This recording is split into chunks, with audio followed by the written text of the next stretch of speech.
When life throws you a curveball, how are you going to handle adversity? Welcome to the Fearless Mindset Podcast, where you're about to go on a journey as I interview security, business, and entertainment leaders on what it takes to stay fearless. I'm your host, Mark Ludlow, and enjoy today's episode. Hello, folks. This is Mark Ludlow, a second episode with Jeff Olan of Olan Casting and his co-producer director, Terry Zarchi. Did I pronounce that right, Terry? Perfectly. Thank you, Mark. Thank you. And Terry comes from a long line of directors. His father's a filmmaker. Zarchi was that's your father, correct, Terry? Yes, Mayor. Yes, Zarchi, and he's an icon in Hollywood, and I guess it goes through the blood and the DNA down there with you, Terry. I guess it does. Somehow I kind of attracted onto that. So yeah. Definitely. I love everything about film and filmmaking and the behind the scenes, behind the camera. It's just a blast. Which do you prefer the most, Terry, in your career? You've been at it for a while. What do you enjoy the most in filmmaking? I really enjoy just, the storytelling aspect and bringing a story to the screen that, hopefully people can relate to. Whether it's shocking or whether it's funny, it's just a real pleasure to bring something to the screen that people can walk away feeling something and taking away something with that. So that's really the biggest kick I get out of it. And of course, just meeting a lot of incredible people along the way that ends up staying friends, for life. So, and many other aspects. It's just all around. It's just a real joy to be in this industry, but you got to keep yourself active. Things don't just come to you. You have to work at it and make things happen. What would you say is the biggest impact your father has had on you in his career in the arts in film? What would you say would be the top two influences he's had in you? Well, I would say, sticking to his own scripts. He loves, Mayer never shot a film outside of his own script. And, I would love to work with anybody's script, to be honest with you. I'm an all around kind of a guy, but, but what he taught me with that was something I put into Holy Hollywood, where at the time, back in the late 90s, Jeff and I were like, let's make a movie together. And so the only thing that I could have thought of that made sense was at that time was to make a movie about what we had in our possession, an extras casting agency, all these amazing, talented people, and these locations that we can take advantage of with our friends and everything. And so that's one aspect. The second aspect that my father, I guess, taught me and I took away is editing. He always told me that every frame makes a difference. When you're cutting, sometimes you try to take away 2 frames from a certain cut, and suddenly it just feels better. And so I always had that eye, for editing. So I guess if that would, answer the question, what 2 did I take away? What were those 2 items mostly? Hey, Jeff, if you have anything you want to chime in on to, feel free to. I'm going to do like a Joe Rogan style a little bit here. Yeah.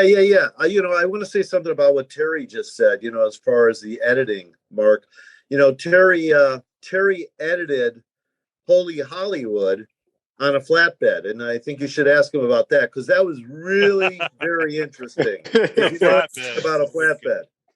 Yeah, a flatbed is the old style editing machines. And, you had Moviola, you had Chem, you had Steenbeck. I worked on a Steenbeck. It's a German-made editing machine. It was a 6-plate. 2 of the plates were utilized for picture, and the other 2 plates were for sound. So I was able to have 2 different sounds going on at the same time as my picture.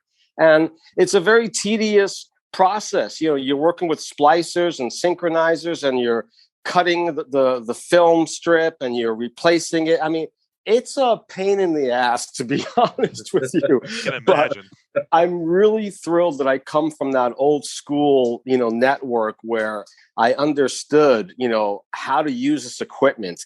And back in the days, not everybody was making movies. You really had to have some sort of technical experience to even get involved in any deep aspects of production. You had to know sound, you had to know camera, lighting, you had to know people. Money was hard to come by. So it was a whole different game. And I really cherished that entire experience of just working with film, like having my hands on film. It was just very unique and something very just beautiful about that. Right. Now tell us a story about what it was like back then, because there's two casting agencies that are going at it with each other. That's what the premise of the film's about, right? Yeah, it really, there's a lot of loosely based real life items happening in Holy Hollywood.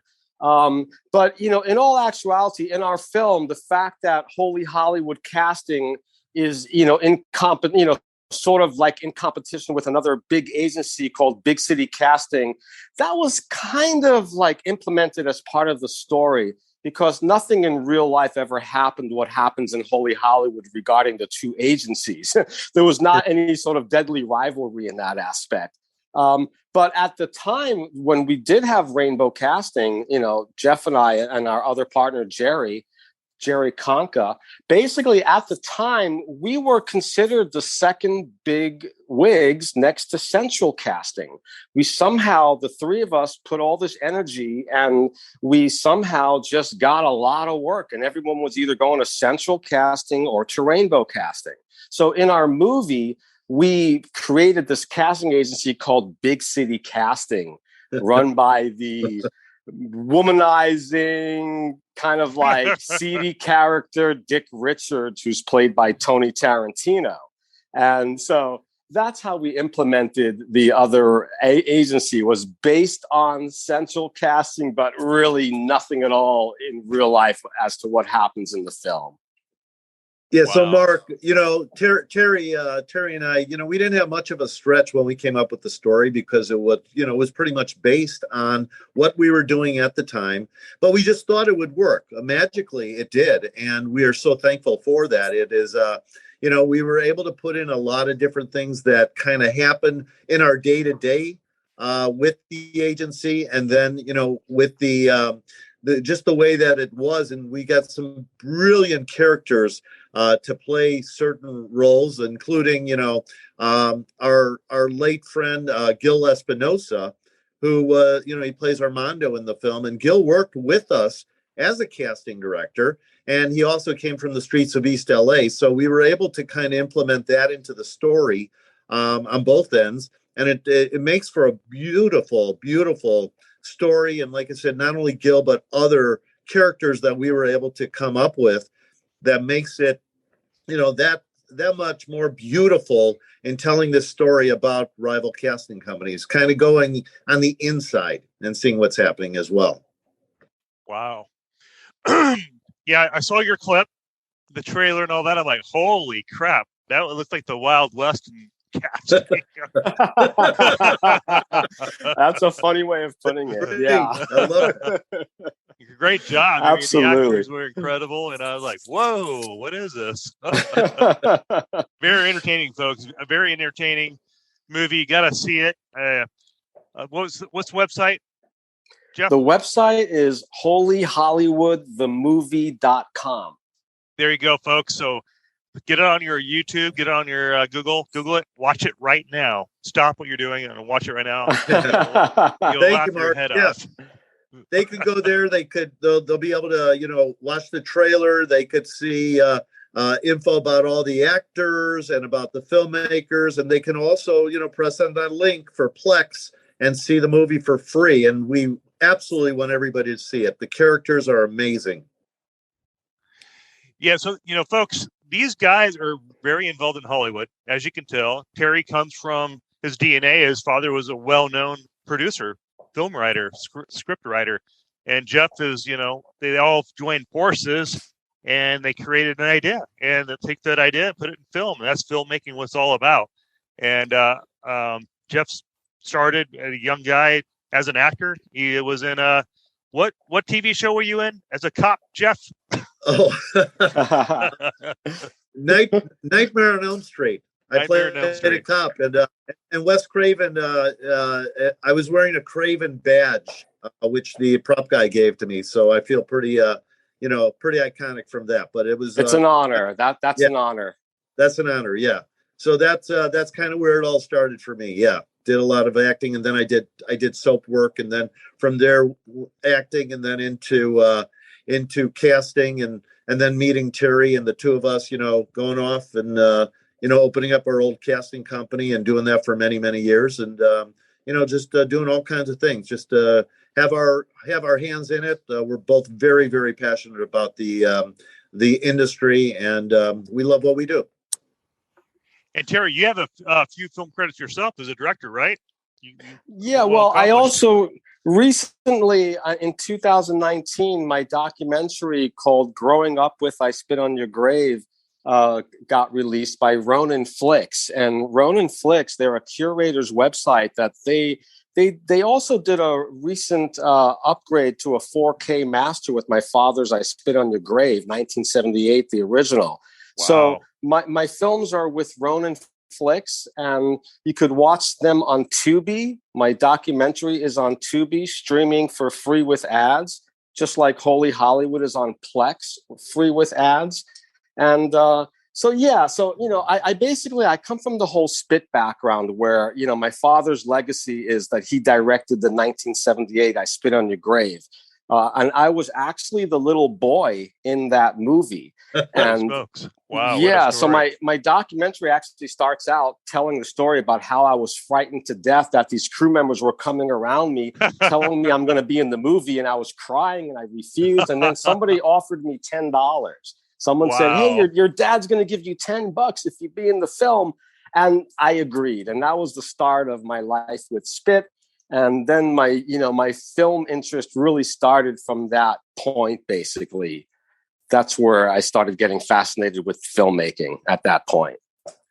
What type of people did you get to hang around back in those days? I mean, I'm sure you got around some big iconic legends in the film industry back then as a little boy. Actually, really not, because, my father was an independent filmmaker, so he was not part of the mainstream. And plus the notoriety that the movie received at the time. I mean, Roger Ebert and Gene Siskel, when they saw the movie in 1980, they were so shocked and appalled that they literally picketed in front of the theaters, and they basically had all the owners of the theaters pull the movie from the screen. Wow. So, it wasn't like he was like hanging out with stars. No, Mayer was is an independent filmmaker. And so I never had that, I did live in Beverly Hills, but I was on the south side of Beverly Hills in a beautiful apartment. So, it wasn't like, I was living this lavish life with all these stars. But, I have to say, as time went on, the movie, the original "I Spit on Your Grave," became more and more popular, and suddenly it's become a franchise. We have 6 movies in the franchise right now, including my documentary. And they're hard movies to watch, but that's what it is. It's a rape and revenge film, and it's supposed to be ugly. It's not supposed to be pretty. It's an ugly subject, and the revenge is uglier, actually. So. And that's the art of storytelling, because sometimes it's not always pretty. Exactly. And you and Jeff, you guys worked together way back in the day, too, right? We did. We both worked with a lady named Sally Pearl. Sally Pearl was the queen of extras casting back in the days.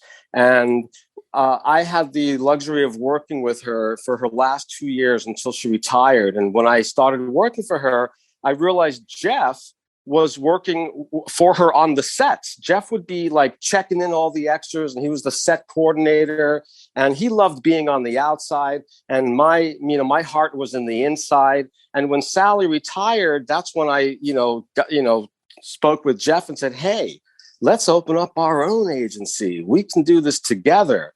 And all that is in the beginning of our film with the characters of Tyler, who's supposed to be me, Terry, and the character Jack, who's supposed to be Jeff. And then Olivia Montgomery is playing the character of Sally Pearl in real life. So, yeah, that's where Holy Hollywood is loosely based on our lives, with a lot of, different angles in there to make it a story that works on the screen. Yeah. And, just to add on to that, Mark. So, when Terry and I met and we decided, we'd go in and do our own company and opened up Rainbow Casting at the time, we, our first big movie we ever got was Pulp Fiction. So if you think about that, we were pretty lucky back in the day, and we were able to really bring it home and be able to work with Quentin on many other movies that he did, Jackie Brown, Four Rooms, and did all that and had a great relationship with him. And then, years later, when we're doing our own movie, Holy Hollywood, and to have Tony Tarantino to be, one of our co-stars of it. So it's kind of it's a big circle. It's wonderful. It's great. It's a great story. And we've got so much history behind it all. And we had such a great time back in those days, and we're having a great time now too.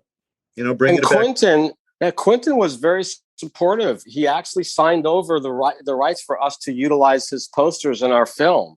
Wow, that's so nice. Yeah. Absolutely. So we literally got his approval, Blessing. and we gave him a big thank you at the end of the film as well for that. And Mickey Rooney was another one, right? Yes. Yeah. Yes. Yeah.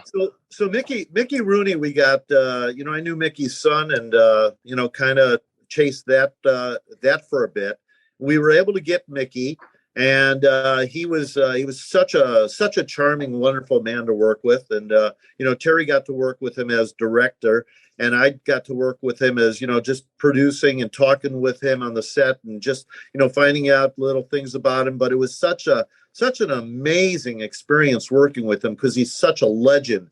And for, knowing that he was involved in our film, that in itself was something else. We were just so lucky. And, to get Mickey Rooney. And then also we had Al Pacino's father, which was great to work with him, and Sal Pacino, and then Catherine Coven Pacino, his wife at the time. So a lot of really great people were involved, and we just we were really lucky. But we worked it, and we did everything we could. Like Terry said earlier, you have to continue pushing on. You have to continue doing what you can and making things happen. And that's what we did with the film. And that's what we're doing, as I said, continuously doing. And for all of those, go ahead, Terry. Yeah, for all of those, for all of the I Spit in the Grave fans, Camille Keaton has got a cameo in this as well. Wow. That you'll get a real kick out of. And she looks great. She looks absolutely fantastic in this film.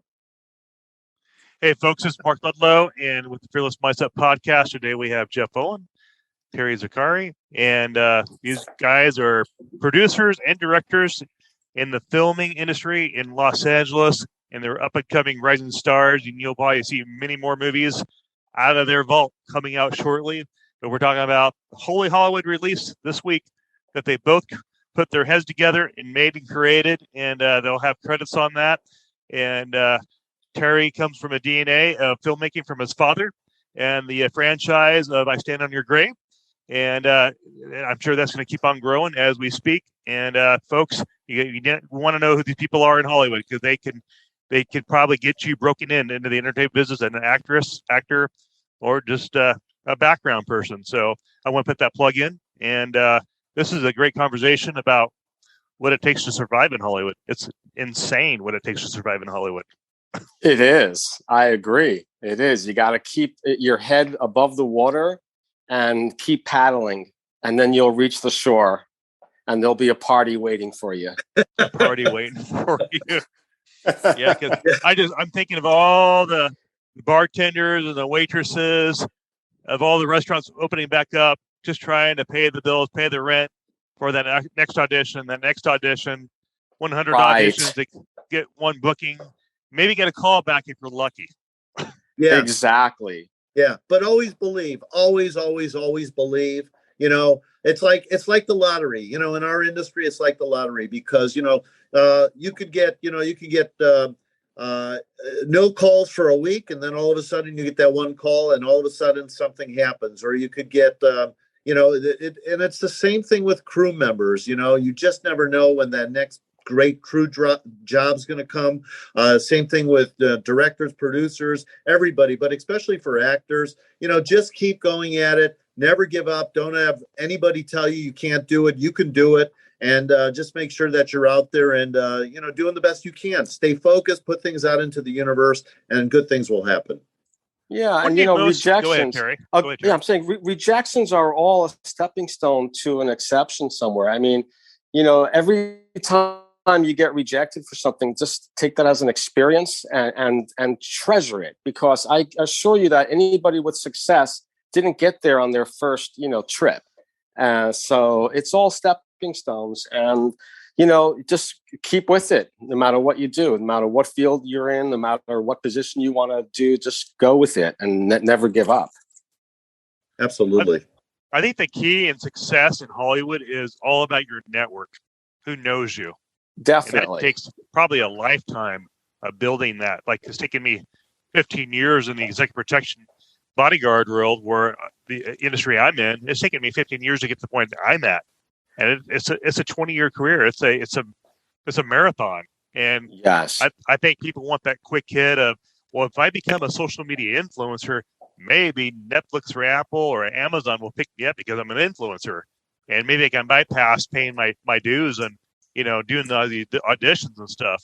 But truly, the real big names in Hollywood, you got to go through the process, right? Audition. Yeah, exactly. It's like an overnight success, but that overnight took 15 years, basically. Yeah. So, yeah. And I know there's probably a lot of people that want to take shortcuts.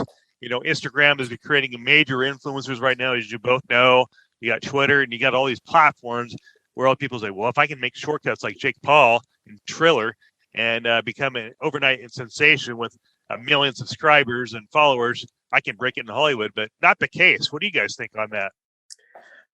Jeff, what do you think?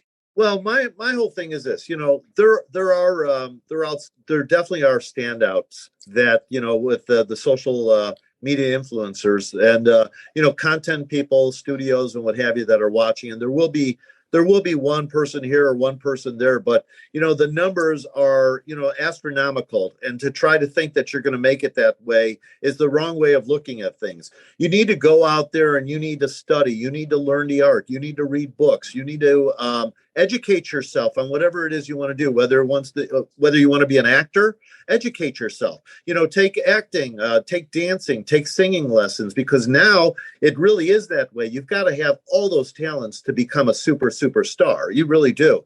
And if you want to be a director or you want to be a producer, learn as much as you can about doing that, because just going on and doing social networking, my opinion is that you can't count on that to get you everywhere. You can count on it to get you a little bit and maybe get some followers, and maybe in some cases really huge followers, but that doesn't necessarily mean that that's the end game and that's where it's all going to happen. So I would just say, continuously build on your own brand, continuously learn as much as you can, because that's what it's all about. You can't sit around and wait. Rome wasn't built in a day, and you certainly aren't going to be either. You've got to make sure that you get out there and make it happen, and that's just my opinion.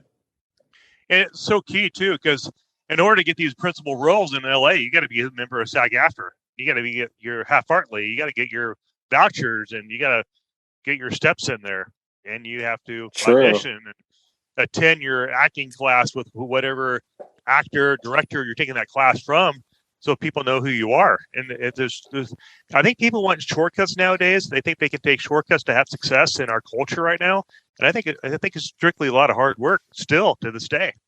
It is. I mean, nowadays, fame has a whole different meaning now than it did 20 or 30 years ago and prior. You can become famous now for being a prankster, making videos. You can be famous for cooking. You can be famous for being an animal handler, owning a pawn shop. I mean, look at reality TV, So fame takes on a different meaning. And, you can be famous in your own right just by having 500,000 followers and subscribers. So fame is a whole different ballgame with today's technology. But when it comes to the film industry, I still believe that anyone who has knowledge of film's past will be a better actor, director, etc., producer in today's world. So I believe, like Jeff said, knowing your past, knowing like what was about earlier, the earlier days of everything, learn all that, soak it up, and then take that into today's world, and it'll just make you better.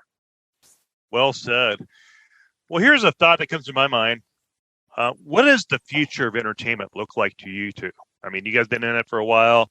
You know where it's headed. What does it look like? What do you all see? Over the place? It's all over the place. Everybody can be a star. Just kind of like I just said, like everybody can become a star. You can have your own channel on YouTube and start with 0 subscribers and then suddenly have thousands and thousands, if not even millions, So nowadays, I think you can literally create your own stardom, and that opens up the doors for many people that would never have had opportunities prior. So today's market, it's such a big open door with many doors that it's the sky is the limit, basically. The sky's the limit, truly. Yeah, and I agree with Terry on that, Mark. I think that there's so many different ways of doing things nowadays, as far as, all the social media and all the different platforms that are out there. And you can really do a movie on your iPhone, and you could get very little money together, and you could do a lot of different things. But the key is still learning what you're doing and making sure you're doing it right. Because, I always say, you get one real good chance. I mean, if you're out there and you're trying to put something together and you want other eyes to be on it, you've got to make sure that it's something good, because, all the people that are going to look at it, if you don't do something really good or that is up to standard, then perhaps you're not going to get those eyeballs on it anymore, and you're not going to have that opportunity. So the more you can educate yourself, even with doing it in, as you say, the Wild West kind of way, everybody's out there. Oh, hey, I want to do it here. I want to do this. I want to get on this. I want to get on that. Educate yourself the best you can so you can continue and work hard and, have some longevity in doing it at least. And also educate yourself on the business side of things, no matter what you do. Like, with filmmaking, there's creative, but then when your film's done, it's all business. You have to market and sell it and get it distributed. So you really got to understand business side of anything you get involved with, because, it's not just about creativity anymore. Now people control their IPs and their content and their products. So to really know the business side of things, it'll give you that much more of an edge. Yeah. And once again, I can't help but I am absolutely agreeing with Terry on that, because I always tell, actors and actresses, I mean, show business is 90% business, 10% show.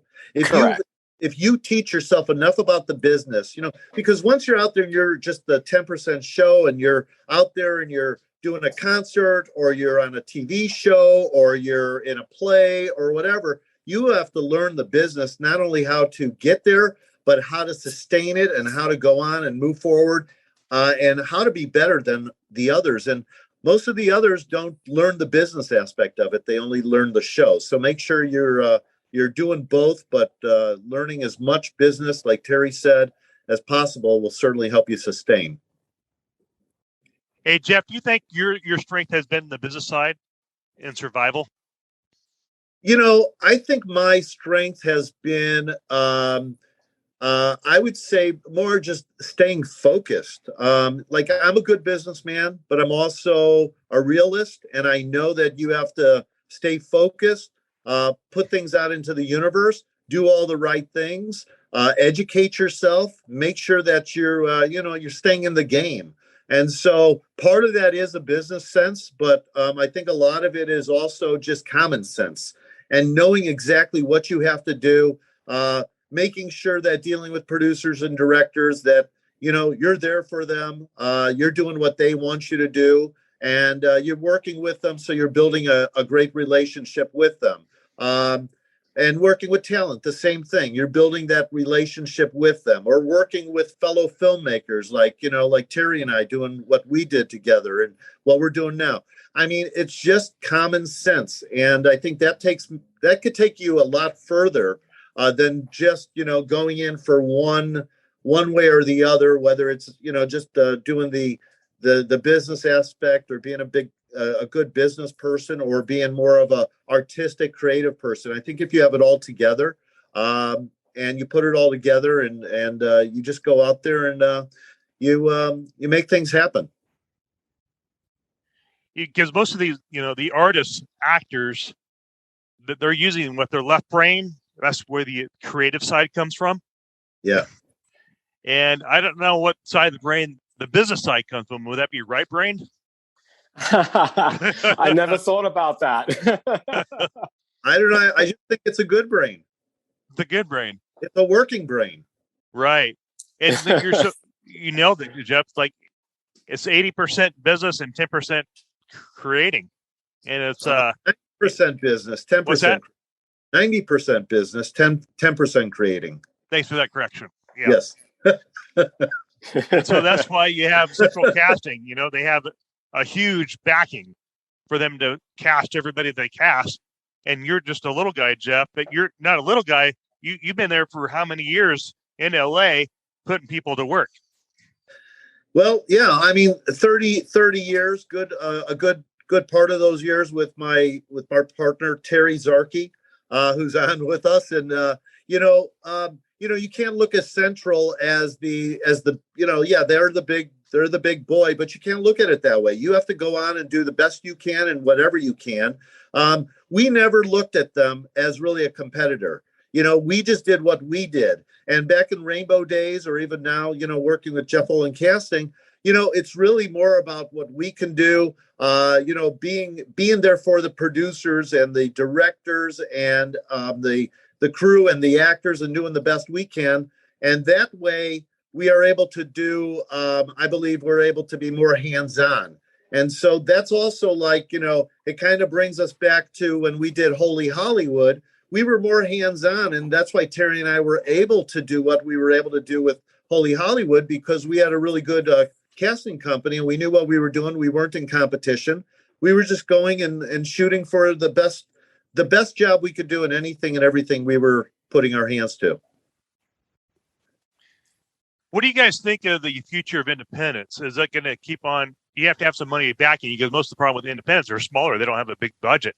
That's why it's so hard to survive, because you got these Amazon, Apples, and all these other studios that exist. So I know a lot of these kids getting out of film school, that's where they thrive, independence. Yeah. That's their chops. Yeah. The future of independent filmmaking, audiences need to support independent films.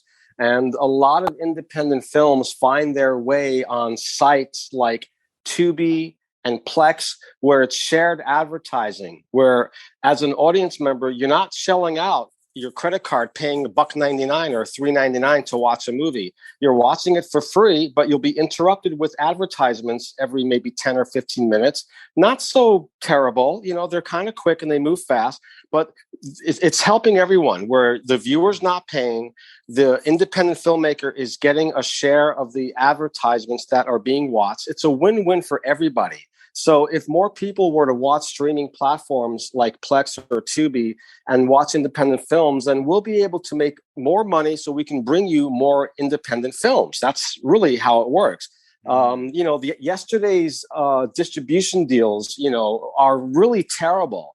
And even today, distributors really try to eat you up alive, and they'll take your movie and they'll take it in perpetuity. They'll own the rights and they'll exploit it. They'll do whatever they want with it. Sometimes they won't even release it for a couple of years after you've signed the contract. So, with today's fingertips, distribution at your fingertips, basically, I encourage a lot of independent filmmakers to take the movie upon yourself, get it out on streaming. If you're lucky enough to get a good offer from somebody, that can pay off your budget, take it. But where does independent filmmaking lie in the future? It depends on the helping out filmmakers watching their movies greatly. It really will depend a lot on that as well, because money's not easy to come by either. Let's face it. And most of these people that back these movies, like, they go out to like Arnold Schwarzenegger for backing, or Jeff, you backed a lot of different projects yourself. I mean, your own finances and your own backing to put upfront the money to put these things, live in distribution. That's not cheap. You're talking thousands of dollars. No, you're talking. Yeah, but compared to millions that the majors are doing. Yeah. Right. Well, folks, we were talking with Terry and Jeff. They are the producer and director of Holy Hollywood, being launched this week. I think it started a couple weeks ago. And Terry and Jeff worked together in a casting agency years ago. And because of that launched their story in Holy Hollywood. And Jeff is portrayed in the characterization in that movie, as well as Terry. So please check out the movie, and you'll understand what it's like to run a casting agency in California.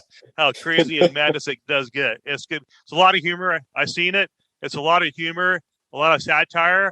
But yeah, Mickey Rooney in there, and many other star actors. What was their names again, Jeff? We have Tony Tarantino, who's Quentin's father, Sal Pacino, who's Al Pacino's father, Amy Linker, who was co-starred as Sarah Jessica Parker on Square Pegs. We have also Francis Ruiz, who is he's the drummer for the band Buck Cherry. We also have Gil Espinosa. We have Camille Keaton is in it. And we have music by Hal Sparks. And what else, Terry? And Grandpa is Mickey Rooney. That's right. Beautiful. Mickey Rooney, one of my favorites. And Jeff has a quick little cameo in the movie as well. Oh, nice. Oh, yeah. But I didn't get a trailer. I don't know what happened. No, you did not. Nobody did. Nobody did. Nobody did. Nobody did. No. But we did have meals. We had meals. We did have air conditioning. So. Yeah. Hey, Terry, where can people find you? IMDb, right? Yeah, you can if you want to follow me on Twitter, it's under Zarchi Terry, Zarchi, first name Terry. And then Instagram is Terry Zarchi. I have a Facebook page with I Spit on Your Grave movies. You can always see what's going on with I Spit on Your Grave over there. And Holy Hollywood has, many accounts. We've got the TikTok account, we've got Instagram, Twitter, Facebook. So, on YouTube, by the way, on Holy Hollywood, the movie YouTube channel, we have a lot of beautiful little videos that shows you behind the scenes, and then a little clip of the film. And they're really quick to watch. They're like 20 seconds to a minute apiece. And you can go through them rather quickly, and you can learn a lot about Holy Hollywood. But yeah, that's basically the way to follow me and all the films. So folks, if you just heard that, follow Terry, support him, and follow Jeff and support him. Jeff, where can people find you? We need to know where to find you. It's basically a lot of the same thing Terry said about Holy Hollywood, but that's JeffOlanCasting.com. They could find me there. I'm also on Instagram, Jeff Olan Casting. Then through through the other accounts, through the Holy Hollywood accounts, and we're really happy, and we're hopeful that people will certainly let us know what they think about the movie. We're happy to have their eyes on it and spread the word. There you go, folks. So follow Terry and Jeff, and also subscribe to my YouTube channel by hitting that like button and make a comment on this video on YouTube. That's very important for algorithms. And follow me on iHeartRadio, Mark Ludlow. Just type in my name. It's the easiest way to find me. This is the Fearless Mindset Podcast Show. I'm also on Apple Podcasts, Amazon, and many others I can't remember. But my producer's down in Southern California, so I'd have to ask him, but I'd have to text him. There'd be a delay. But thanks for listening, folks. We've had Thank you, Mark. Hey, you're welcome, Terry. Thanks for coming Such on. a pleasure. Really a pleasure talking with you and being here, and I appreciate the invite. Yeah, of course. Don't go anywhere, Terry. We'll have a little chat after the episode's over. Thank you. And, thank you, Mark. Of course, you guys are very welcome. And folks, please subscribe to Jeff's YouTube channel and Terry's YouTube channel. You guys have YouTube channels yet? Yes. The YouTube channel for Holy Hollywood is Holy Hollywood the Movie.